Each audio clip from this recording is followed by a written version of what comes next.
on se pose et on prend possession d'un territoire. Donc, Rick Piccolo, Sani Sener, qui a une formation d'ingénieur et qui a été fondateur et directeur général dès 1997 de TAV, ce grand constructeur, bâtisseur d'aéroports dans le Moyen-Orient, et Augustin de Romanet, président d'Aéroports de Paris. Alors tout de suite, la première question, quand on pense mondialisation, et l'inquiétude que les gens ont, c'est qu'il va y avoir des gagnants et des perdants. Et appliqué à l'aéroport, qui va gagner, qui va perdre? C'est la première question que je pose à Rick Piccolo.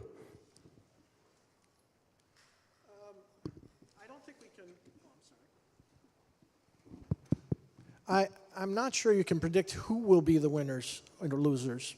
However, those airports that are nimble and can adapt to the changing conditions in aviation will be the winners. Aviation is a very dynamic industry, one that changes very quickly. Back in the US, when they deregulated the airlines, there was a great deal of change there. Open Skies has changed things again. And the creation of the low-cost carrier has changed how airports as well have to react in the industry. So those airports that are nimble enough to react to those changing conditions in a very quick manner, I think will be the winners. When you look at what's going on in the industry today, you're looking at the growth in China, the growth in India, the growth in the Middle East. Those airports are adapting very quickly. And you're seeing the Western airports in Europe and in the United States from a facility standpoint, an airport standpoint, falling behind the newer airports in those other regions that have the ability to adapt, and our newer airports, obviously, because they're growing, they're in their early stages of growth. So one of the disadvantages for the Western airports is their age and having to rebuild those airports. And so as you see the growth in Asia and some of the developing countries, I think the growth obviously will be at a lot of those airports just based on the size of the community that's growing. But those airports in the West that are able to adapt and able to compete, I think will win. And whether you're small or whether you're large, you can be a winner. It depends on how you adapt to that. L'autre facteur de la mondialisation concomitant, c'était la libéralisation. La libération a été un des facteurs majeurs qui a changé la physionomie du transport aérien. Sani Sener, donc, qui est une autre zone de construction d'aéroports, donc on a un peu 3 zones géographiques distinctes. Comment vous avez perçu cette libération? Est-ce que pour vous ça a été un atout?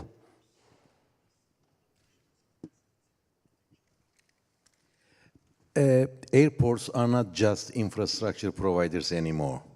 They are commercial businesses. So they have to face, and they are facing, commercial disciplines. So this is the important side from now on. If your airport is operated in commercial terms with a private company dynamism, then it is for sure that your airport is going to be a winning airport. I can give you an example from our company, TAO.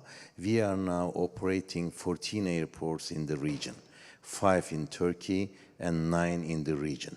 We are in Middle East, we are in North Africa, we are in Balkans, and we are in Georgia, in Caucasus.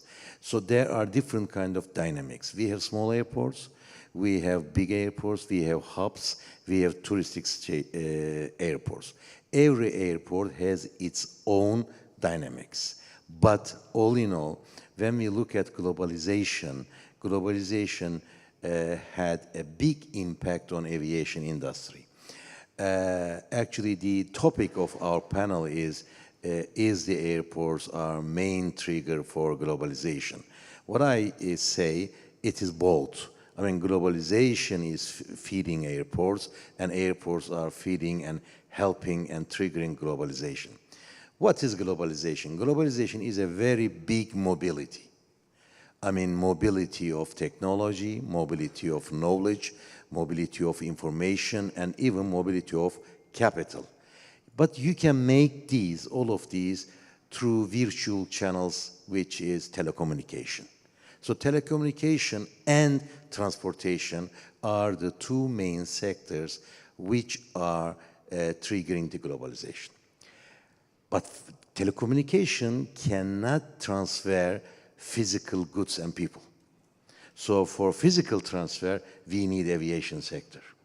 When we look at the aviation now in the world, there are 150,000 motorways up in the air.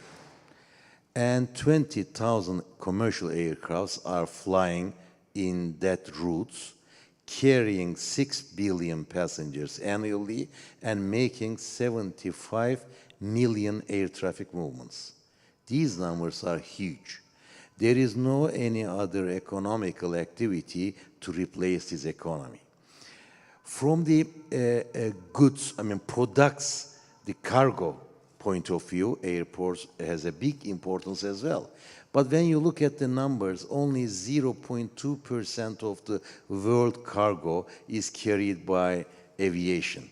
But the value of it is 20%, because the mainly valuable products are carried through airports. I would like to give you an example, very simple example. We all have iPhones. Now, iPhone parts are coming from 5 cities in the United States, and then Switzerland, Germany, Korea, Japan, China, and they all gathered up in Shenzhen in China. The assembly factory is there. And from there, after the assembly, they go to Hong Kong for distribution. You may say that this is a high-tech product, but we can talk about a low-tech product, iconic American blue jeans. Blue jeans is a low-tech product, but the cotton comes from Peruvian or Ugandan fields, goes to China for finishing. From China, it goes to Malaysia to be spun into yarn, and yarn goes to Thailand, the fabric to be woven. Then it goes to Singapore to be cut, goes to Indonesia for sewing, and then buttons come from Hong Kong, zipper comes from Thailand, and labels come from India. So made in somewhere actually is the last station which is produced. So this is all made through aviation, through airports. The people who are dealing in these businesses travel through us, and the goods, mainly high-tech goods, go through aviation, aircrafts. The low-tech goods go by shipping, transport. So transport industry is a very, very important industry in aviation sector.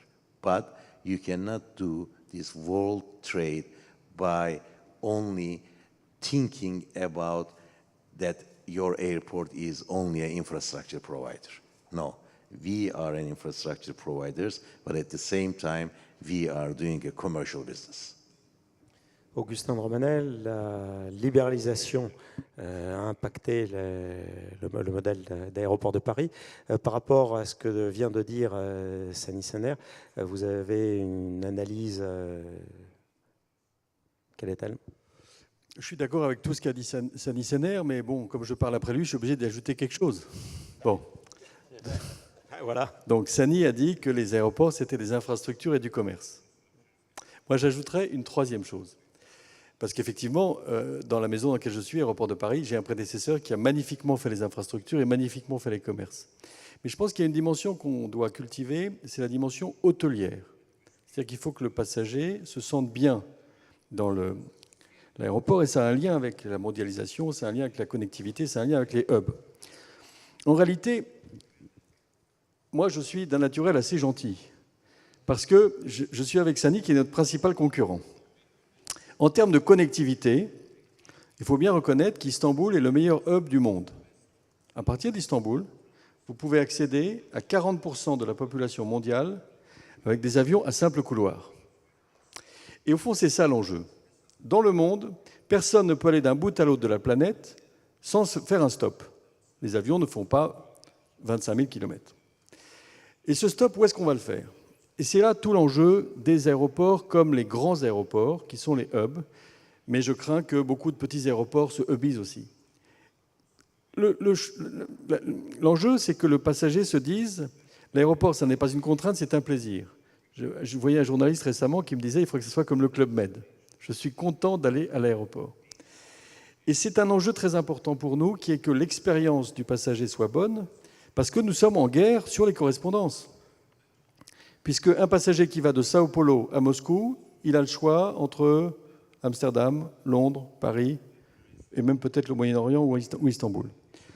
Voilà ce que je peux dire, c'est-à-dire que la libéralisation a ouvert des champs considérables de connexion.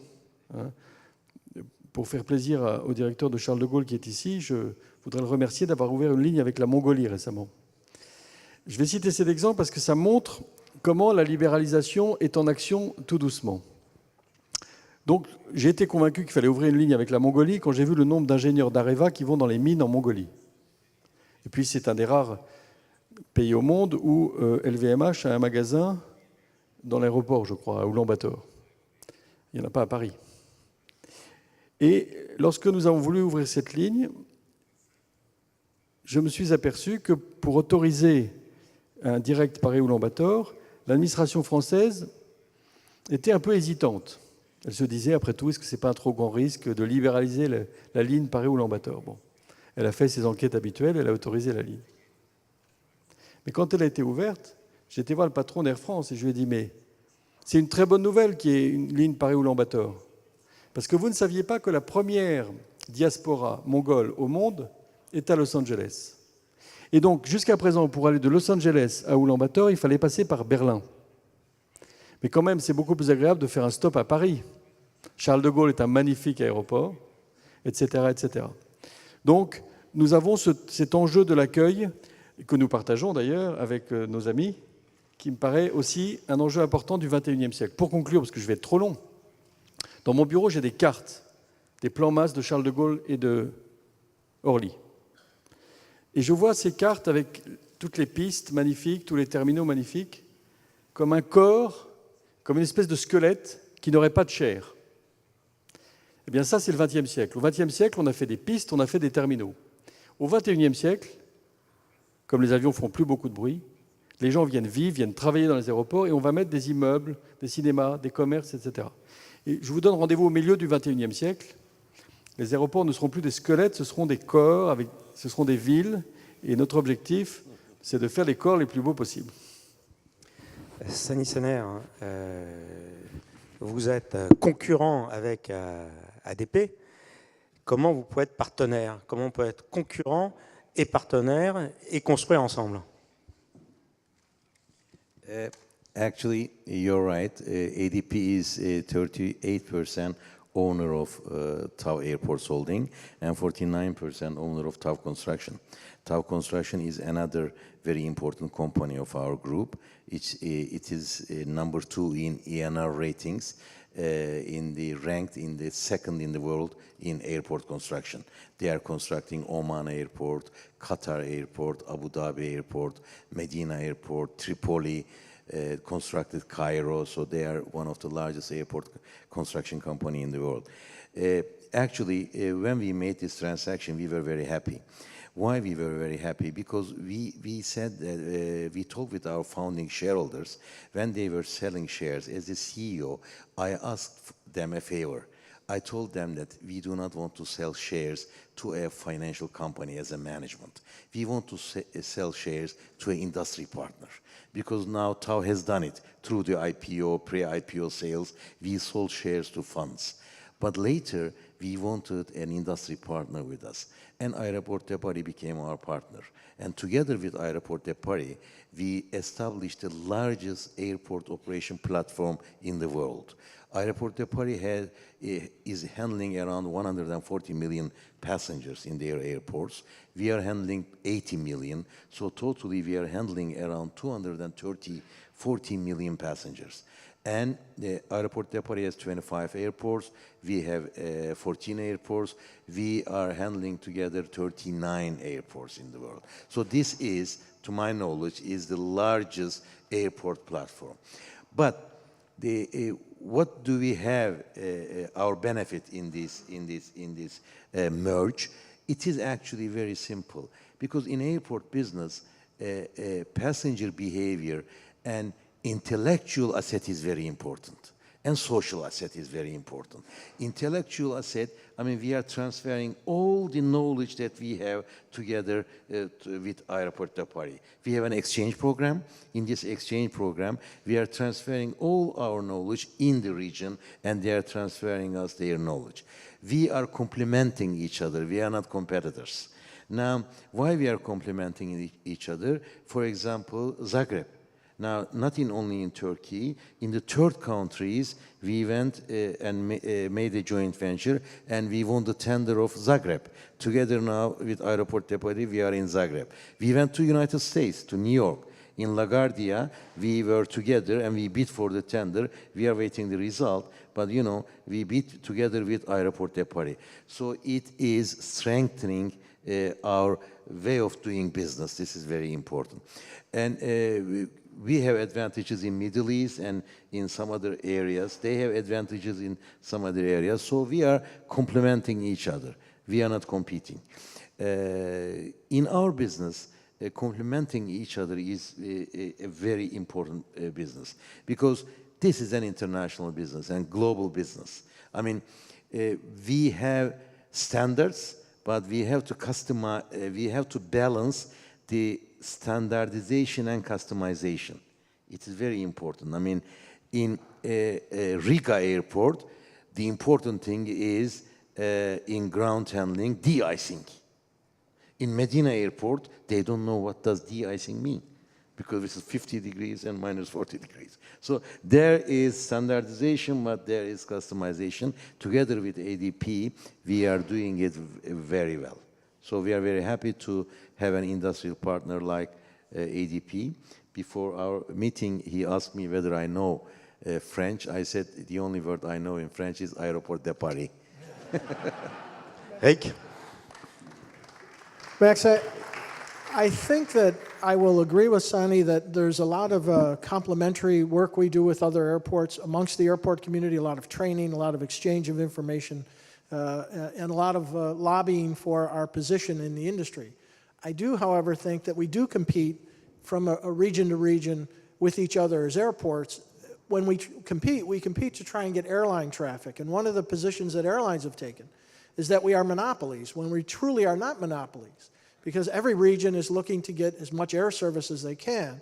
To give you the example, my airport is located with 5 other airports around it, including Tampa and Orlando, which are very big airports, and we compete trying to get airline service. I think one of the things that helps airports when we compete with each other is that it makes us better, because we have to step up our game and look at customer service. If you go back to your first question, one of the things that dictates what hub a person will choose will be how easy it is to move through that hub, connect to other traffic, connect to another airline. And part of that is controlled by the airport. Unfortunately, part of it is also controlled by the airline.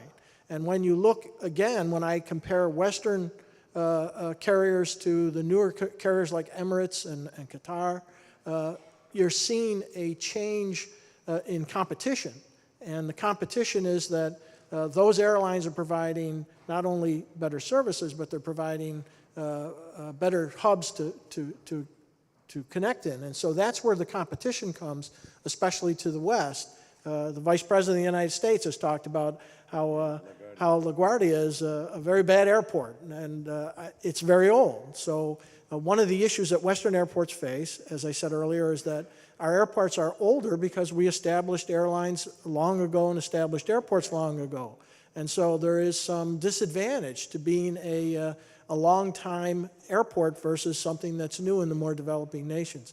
And we do compete quite a bit for air traffic. Rick, dans la vision mondiale que vous avez comme président de l'ACI, est-ce qu'il y a beaucoup d'alliances ou c'est quelque chose qui est rare, cette alliance entre TAV et ADP?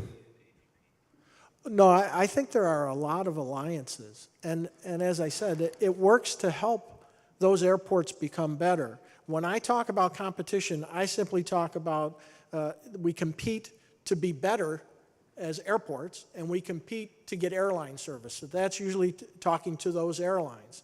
And those winners and losers will be dependent to a great deal on how much airline service they have. At the end of the day, people don't go to the airport because they want to use the airport. They come to the airport based on what airline service is there and where they're trying to get to. So the key component for an airport is what airline services can it secure for its populace.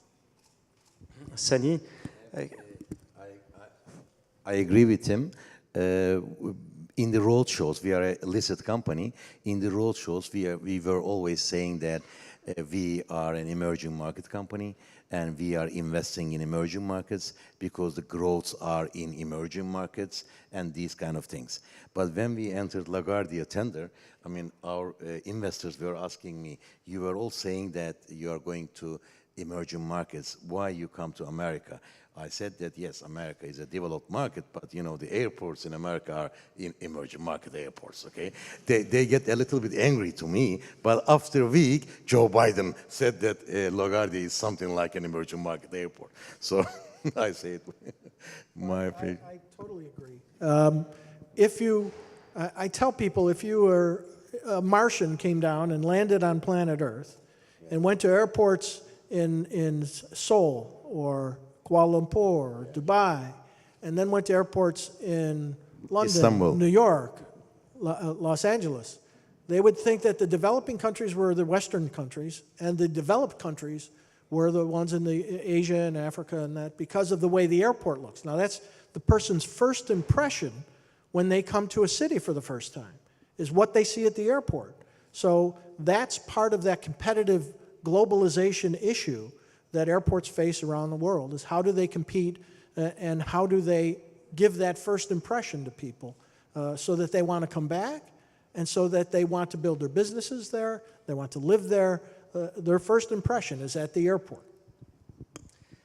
I agree with him because I am the board member of ACI World and he is the president of ACI World.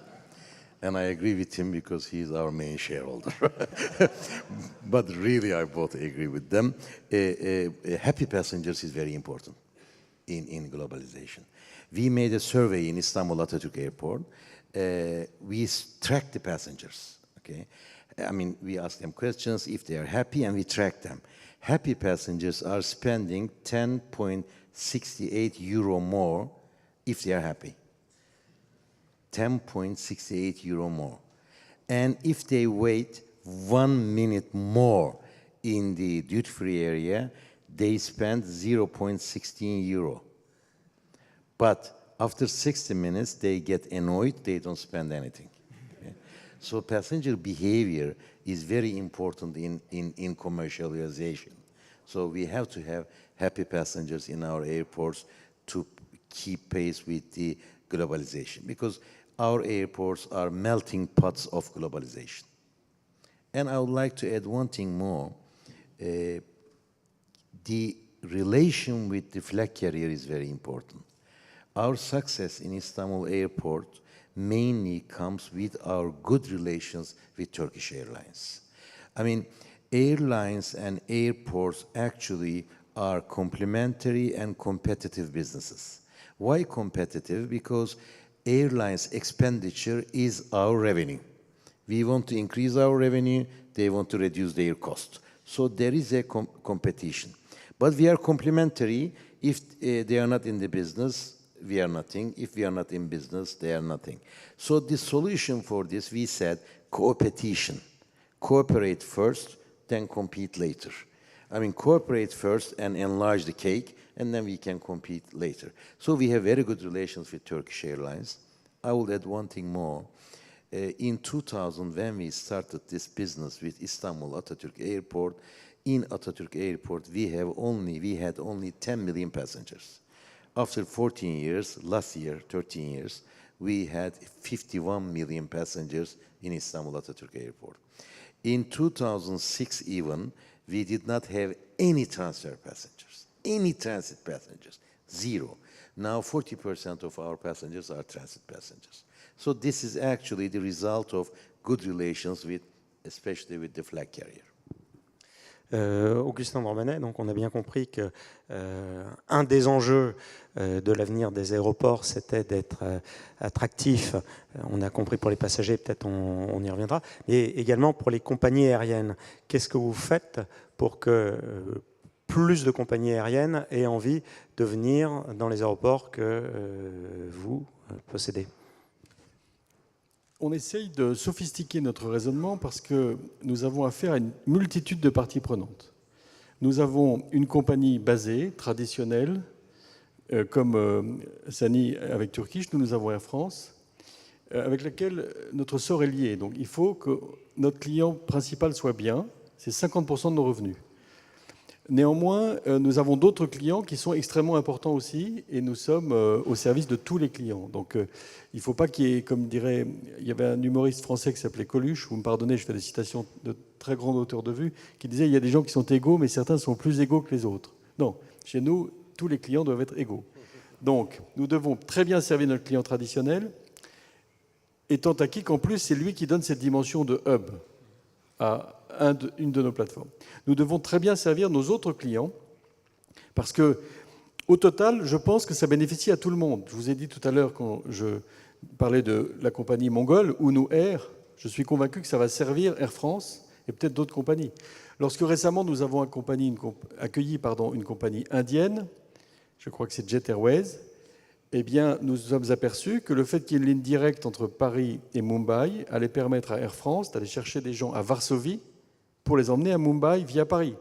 Donc tout le monde peut avoir un intérêt au développement des autres compagnies. Mais il faut également que nous soyons amicaux vis-à-vis de notre environnement, parce qu'un aéroport, c'est quelque chose qui est perçu comme potentiellement nuisible pour l'environnement. À cet égard, nous devons être très attentifs aux communes environnantes, au point d'ailleurs que parfois on peut se demander si le fait que les pouvoirs publics soient actionnaires dans un aéroport, c'est forcément une mauvaise chose dans les pays développés. Je serais intéressant d'entendre notre ami Rick sur ce sujet, mais par exemple, j'ai été frappé récemment de voir qu'à Londres, ils sont très inquiets de la construction de la 3e piste à Heathrow, puisque aujourd'hui l'aéroport est plein, il est utilisé à 99% et ils n'arrivent pas à faire la 3e piste. Et parmi les options envisagées par les Anglais, il y a la renationalisation d'Heathrow, afin qu'il soit rendu supportable par la population alentour, de créer de la richesse supplémentaire qui ne profite pas qu'au secteur privé. Puisque, évidemment, la population dit « je veux bien d'une nouvelle piste si ça profite au secteur public ou quelque chose qui est cousin du service public, mais pas au service privé ». Donc, en réalité, les aéroports ont une tâche qui est assez difficile, puisque nous sommes perçus comme des monopoles, et en réalité, nous sommes en compétition. Je vais manier le paradoxe, mais si je voulais le manier jusqu'au bout, je dirais que finalement, on est beaucoup plus en compétition que les compagnies aériennes. Les compagnies aériennes, elles peuvent aller d'un aéroport à l'autre quand elles veulent. Du jour au lendemain, le patron de Ryanair peut décider de mettre 100 avions à Bruxelles, comme il l'a fait il y a 6 mois, ou de les enlever. Nous, on ne peut pas décider que Orly, demain matin, ira à Cannes parce qu'il y a plus de soleil. Donc vous voyez, il faut aussi un peu qu'on prenne en compte nos contraintes. Je manie le paradoxe, mais c'est pour bien souligner le fait que ça n'est pas parce que l'assiette du voisin se remplit que ça vide la mienne. Ce n'est pas parce que les aéroports font des efforts pour être plus attractifs, plus performants, plus profitables, que ça nuit aux compagnies aériennes, loin de là. Nous ne vivons pas si nos clients ne sont pas contents. Donc, je vais conclure par là. Nous essayons d'être aussi inventifs que possible pour les terminaux. Vous savez que dans nos 2 aéroports, nous avons des terminaux très nombreux. Il faut bien servir les compagnies, toutes les compagnies. Et pour bien les servir, ça passe par l'anticipation et le dialogue très en avance. Moi, j'ai besoin de savoir ce que veulent mes grands clients dans 10 ans. Et j'ai besoin de les amener sur ce débat parce que eux, compagnies, ils sont inquiets de ce qui va se passer dans 6 mois. Et ils ont raison. Le biorhythme d'une compagnie aérienne n'est pas le même que celui d'un aéroport. Une compagnie aérienne, elle est préoccupée de la saison qui vient. Et elle a raison. Mais moi, je suis préoccupé de ce qui se passe en 2025. En 2025, il n'y a plus de place à Charles de Gaulle. Où est-ce que je mets les terminaux ? Et au fond, c'est dans cette dialectique entre les compagnies, toutes les compagnies et les aéroports qu'on peut trouver des solutions qui soient bonnes. Alors il y a des points qui sont très importants par rapport au développement. L'idée de service public, de puissance publique. et également donc d'entreprises privées et le problème de la privatisation. Donc je pense que c'est un débat intéressant. Je vais commencer par donner la parole à Rick. Well, first I want to say that Augustine is absolutely right. When you look at airports, you have to plan your infrastructure years ahead of time. It takes billions of dollars of investment. And you cannot, if you guess wrong, or if the airlines change their mind, you cannot pick that asset up and put it where the airlines want to be. Whereas, as Augustine said, an airline tomorrow can decide to stop at a market or start a market. So airports have a disadvantage when it comes to trying to plan for the future because they don't run the airlines. One of the things that has helped, though, is nimbleness with private sector. When you look at the airports that are being developed in this world, a lot of them are being done by private enterprise. And I think it's a model for the future because it gives an advantage not just to the airport, but it actually gives an advantage to the taxpayer.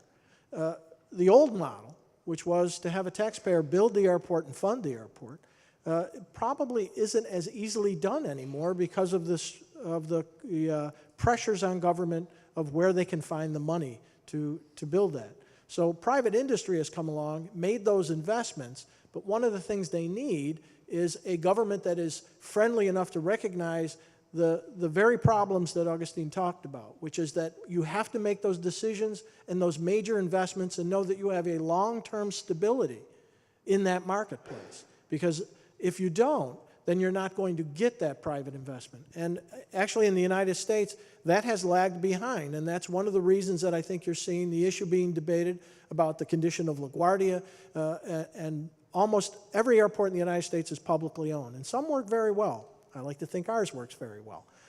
But part of that depends on the government structure. Some airports in the U.S. are governed by a city manager, some are governed by a county, and some are governed by what my structure is, which is called an aviation authority, which is kind of like a quasi-governmental corporation. And that's probably the best model in the U.S. because at least it has some flexibility to react to the market forces faster than city and county governments do. And I think the issue that we face in the West is the outlook that airports are a necessary evil in that they are infrastructure that's needed, but I think that airports, to a great degree, take a bad rap from an environmental standpoint. Do they have an environmental impact? Yes. But do they have as great an environmental impact as others? No. And I think the aviation industry is working harder than any other transportation industry in trying to mitigate its carbon footprint and its pollution and its noise pollution. I read something where the horn that was used in the World Cup in South Africa in 2010, the decibel level is 127 decibels. And the takeoff of an Airbus A380 is 82 decibels. Now, you didn't have them saying we need to do away with those horns at the World Cup, but you have all these constraints on the industry that really drives global trade and really drives making the world smaller and smaller and smaller. And it is the critical industry when you look at that. No other transportation. If you give me 2 miles of road or 2 miles of railroad, I'll move you 2 miles. If you give me 2 miles of runway, I can take you anywhere in the world. And that's a big difference, I think, in this industry. Sani? Infrastructure facilities, to privatize infrastructure facilities that, like airports, as visible as airports, are not easy. Because there is a mindset of the local people, and there are some constraints in the legal infrastructure. To change the mindset and to change the legal infrastructure is not easy because the traditions of the countries and the structure, social structure of the countries are the results of lengthy processes shaped by the country's history, social structure, and traditions. So it's not easy, first of all. I mean, we have lived in Turkey, in Turkey. The privatization efforts for the airport started in 1990s, but the first airport privatization which we have got in Istanbul, it was in 1997. It took a long time to change the legal infrastructure and the social mindset, because people doesn't want to give their airports to private sectors. They want it to be in the public hands. Secondly, but when you make this privatization and when you commercialize your airports, it is much more easy, much more flexible to cope with the commercial disciplines in the market, because it is a commercial business. When you look at the Middle East, as Rick mentioned, I mean, they are investing huge amounts of money. I mean, as I mentioned, our TAO Construction built Qatar Airport. I mean, the terminal building is $4 billion, 600,000 square meter. Now we are building Abu Dhabi Midfield Terminal, which is 700,000 square meters, another $4 billion. Oman is the same, another $4 or $5 billion. When you look at all the investment in the airport, we are talking about $15 to $20 billion. And the distance between these three countries is only 200 kilometers or 300 kilometers. But the location-wise, they are going to be the hub of Asia Pacific. Why? And what is their advantage? Now, the airlines belongs to the government, I may say, the royal family. Airport belongs to the royal family, and the city belongs to the royal family. So there is a natural collaborative decision-making, which is a big advantage. I mean, a royal guy and a minister is giving decisions. So this is helping Dubai, Abu Dhabi, Qatar, and Oman airports and aviation sector helps them to grow a lot. So privatization is an issue in emerging markets, in countries, developing countries, but in the cash-rich countries, they don't like to use privatization because they have the advantage of controlling airlines, aircrafts, and tourism in one hand. This is a big advantage. Augustin Dromanet, service public, puissance publique, privatisation. Alors, donc, moi je crois que le service public doit se concentrer sur les missions sur lesquelles il est légitime et efficace. Et donc, le service public, dans un aéroport, je crois, a toute sa place, mais n'a pas nécessairement besoin d'être majoritaire dans un aéroport. Moi, je crois qu'un schéma relativement idéal, c'est un service public qui est présent avec au minimum une minorité de blocage, parce qu'il y a des enjeux territoriaux, des enjeux de souveraineté même pour un pays. Un aéroport, c'est important quand c'est un grand aéroport. Mais en revanche, l'expérience française, par exemple, montre que l'ouverture du capital au privé a été très positive. Songez qu'en 2006, le capital de l'aéroport de Paris a été ouvert. Donc on a fait une augmentation de capital de 600 millions d'euros, je crois, parce que l'aéroport ne pouvait plus investir. Il n'avait pas assez de cash pour investir. Il a été donc mis en bourse, et l'aéroport, grâce à cela, a construit entre 2006 et 2012 des capacités équivalentes à un nouvel aéroport d'Orly.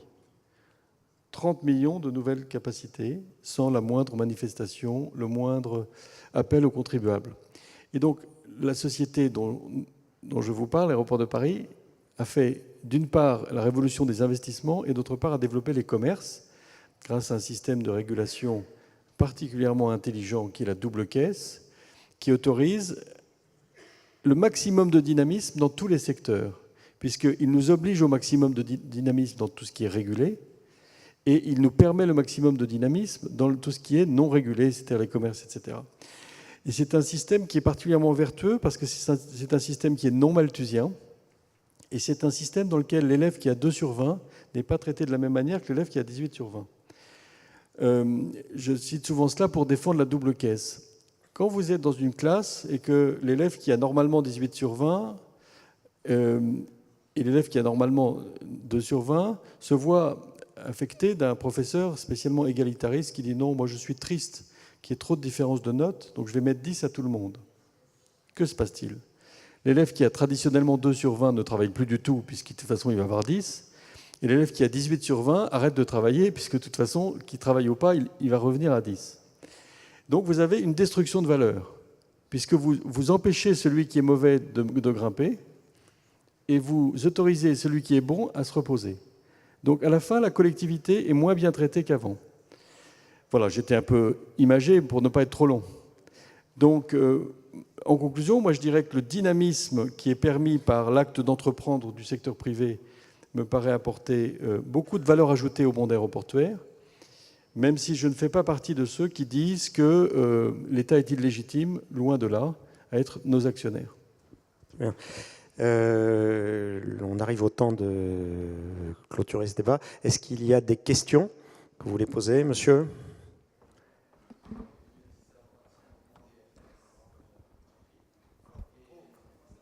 Micro. Là, monsieur là-haut.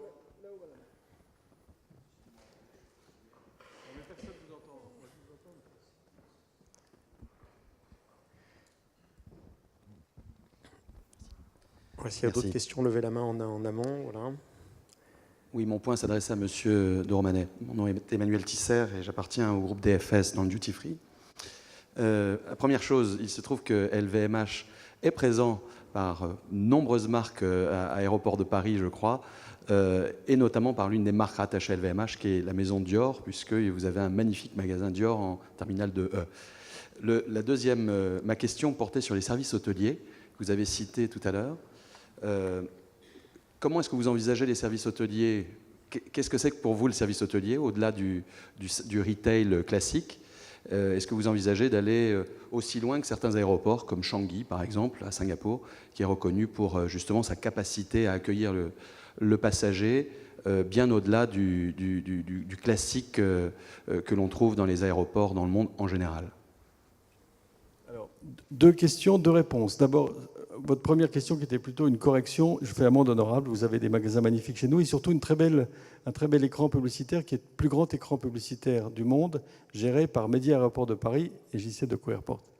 Donc, mon observation visait simplement à ce que je rêverais que vous ouvriez le même magasin chez nous qu'à Incheon. Mais ça va venir peut-être. Bon, ça c'était le premier point. Deuxième point, votre question c'était... Services hôteliers. Alors, en 2016, nous aurons un hôtel en zone réservée. C'est-à-dire, quand vous serez en correspondance, vous pourrez aller dans un lounge qui sera libre d'accès. Vous n'aurez pas nécessité d'avoir la carte du club 4000 de votre compagnie nationale. Et vous pourrez venir vous restaurer, faire la sieste, voir des films, lire des journaux et dormir. Ça va s'appeler le centre de correspondance longue. En langage technique, on cherche un nom un peu plus commercial. Et puis plus généralement, il faut que dans les salles d'embarquement, etc., on puisse trouver des installations où les gens puissent rester et puissent se sentir bien. Il y a le problème de la douche. Je pense qu'il faut qu'on arrive à trouver un moyen pour que les gens se douchent, etc. Donc ça, c'est l'état d'esprit dans lequel on travaille. Et cet hôtel sera ouvert mi-2016, sachant qu'à Charles de Gaulle, c'est très compliqué parce qu'on a tellement d'aéroports, de terminaux, qu'il va falloir gérer le cas des gens qui arrivent dans un terminal et qui veulent bénéficier de l'hôtel qui sera au terminal 2E. Voilà. Autre question ?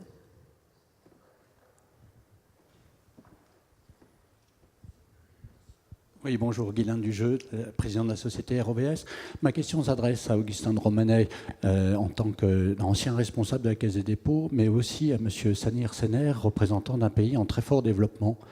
On a vu au XIXe siècle que l'intégration des gares dans les villes, et en particulier la multimodalité des transports, a été assez sérieusement ratée.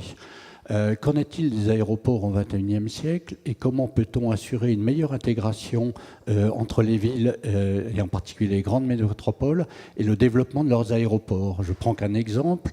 À Heathrow, on a mis en service Heathrow Express il y a 25 ans et en France, on n'a toujours pas été capable de mettre en place CDG Express qui est un service absolument comparable et essentiellement pour des raisons politiques. Est-ce qu'on peut imaginer une meilleure intégration d'un équipement aussi structurant qu'un aéroport avec les métropoles dans la perspective? Et est-ce qu'il existe un modèle au niveau mondial aujourd'hui d'une bonne intégration? Alors, Augustin et Sani. Augustin ? Oui. Alors, je pense qu'en fait, pour tous ceux qui nous écoutent, la question qui est très très bonne est meilleure dans sa deuxième partie, c'est-à-dire quel est le modèle mondial, parce que ça, Sani pourra nous apporter quelque chose de nouveau. et d'intéressant. Moi, très modestement, je vous dirais que je ne demeurerai pas président d'Aéroports de Paris si on n'a pas Charles de Gaulle Express dans les 2 ans qui viennent. On ne pourra plus exploiter cet aéroport en 2025 si on n'a pas une liaison directe qui permet d'éviter les embouteillages de l'autoroute ou les embarras du RER. Donc, je serais trop long de vous expliquer notre motivation sur ce sujet, mais vous avez raison. Et profitons de la présence de nos amis étrangers pour savoir leurs bonnes pratiques extérieures. Donc, peut-être que pendant que Sani parle, Rick va également pouvoir nous choisir l'aéroport qu'il estime le mieux intégré au monde. Parce que ce sujet de l'intégration de l'aéroport dans la ville, c'est le sujet du XXIe siècle pour nos industries. Sani? In our airport portfolio, we do not have a best integrated airport. In Istanbul, we have a metro, but it's a light rail system. We have buses, taxis, as you know, but we do not have like Heathrow. Actually, all the airports, especially major hubs, has to have the best accessibility to the airport. But this is the physical transfer, as I told you. But what we are doing, the virtual accessibility is very important as well. We fixed all the knowledge in the airport into the iPhones or Blackberries of our customers. When they are coming by taxi, they will know the check-in island which they are going to check in. They will know their gate numbers. They will know what we are selling in duty frees, what do we have in sales, and everything they have. We have an application. If you enter TAV mobile application in this iPhone, you can have accessibility to all kind of knowledge that we have. We put it in the passenger's hand. This is another kind of accessibility. This is very important as well. But for physical transfer, which you are mentioning, it's very important. I cannot say that in Istanbul we have it, but even in our airports, maybe Rick will give some example in United States for this physical transportation and accessibility to the airports. Rick? In the U.S., I'd say that Washington, D.C. has a good system to get from Reagan Airport, and they're building the connection out to Dulles. I found the airports in Switzerland, especially Zurich and Geneva, very convenient to get not just to the city, but to get anywhere in the region as far as integrating their transportation.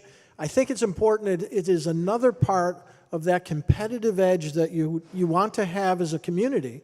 The airport's just the portal, and again, going back to that person's first impression, when you get to the city, if the airport experience is good, but then it's very difficult to get to where you're staying or get around, it makes it much more difficult. And the only example I can give is I arrived yesterday at 5 o'clock, and it took about 2 hours to get to the hotel via car because of the rush hour. As Augustin has said, if you have a better transportation system, one that can get you express into the city and avoid a lot of that traffic, that certainly makes it more attractive because over time, you're competing with cities that do allow that. And so it's not just about the airports, it's about the whole experience. Dernière question, je crois que monsieur, voilà. Et après, nous allons devoir libérer la salle.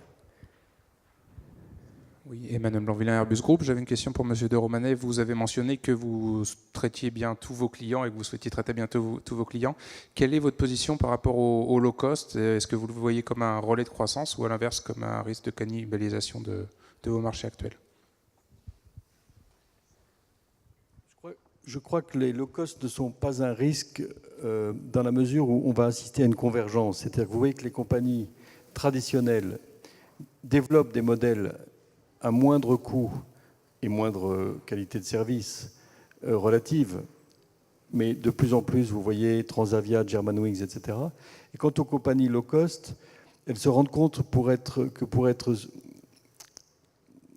successful, enfin pour remporter des réussites, elles doivent ne pas être trop low cost que ça. Le patron de Vueling, qui est dans une salle voisine, je pense, ou dans une table ronde de la journée, disait opportunément dans une interview il y a peu de temps, il n'y a pas de low cost aéroport pour les compagnies low cost. C'est-à-dire que les compagnies low cost sont en train de réaliser qu'elles n'ont pas intérêt à aller dans des aéroports trop loin des villes, dans lesquels les services n'existent pas, parce que les clients ne viennent pas. L'exemple de Ryanair que je citais tout à l'heure, qui est allé soudain déplacer ses avions qui étaient à Charleroi un aéroport low cost, mais qui est très loin du centre de Bruxelles, vers Bruxelles du jour au lendemain, montre qu'il y a une montée en gamme des compagnies dites low cost et une amélioration de la performance des compagnies traditionnelles. Donc, normalement, le jeu du marché fait que la convergence est en train de se faire progressivement. Et ce qui est très important, c'est qu'elle se fasse suffisamment progressivement et avec les compagnies à coût cassé et avec les compagnies qui appartiennent à des États qui n'ont pas nécessairement les mêmes règles sociales, qu'elle se fasse suffisamment progressivement pour qu'il n'y ait pas de mort, faute de level playing field. Voilà. Sani? As Airbus, are you selling to low-cost airlines with a low price? No. So we have the same issue. If we have low-cost airports, then they can come to our low-cost airports. But they want to come to Istanbul Atatürk Airport. They want to come to Charles de Gaulle with a small amount of money. So we cannot do it. All our passengers are equal. And when we ask them, they say that they only want a runway and a tent. Okay? But we don't have a runway and a tent. So it's costly. That's the reason. Thank you. Voilà, je vais vous remercier puisqu'on a été indiscipliné, puisqu'on est resté plus longtemps et c'est vrai que c'était tout à fait intéressant. Aymeric D'Arcimol avait envie qu'on pose une question sur la sécurité, mais on ne va pas avoir le temps de le débattre, mais c'est une vraie question, un vrai sujet, parce que la sécurité est quelque chose qui pèse très fortement sur l'utilisation des aéroports et ça fait partie de la mondialisation. Donc nous libérons la salle et voilà, dans 10 minutes, un nouveau débat et merci de votre présence et de vos questions. À tout à l'heure.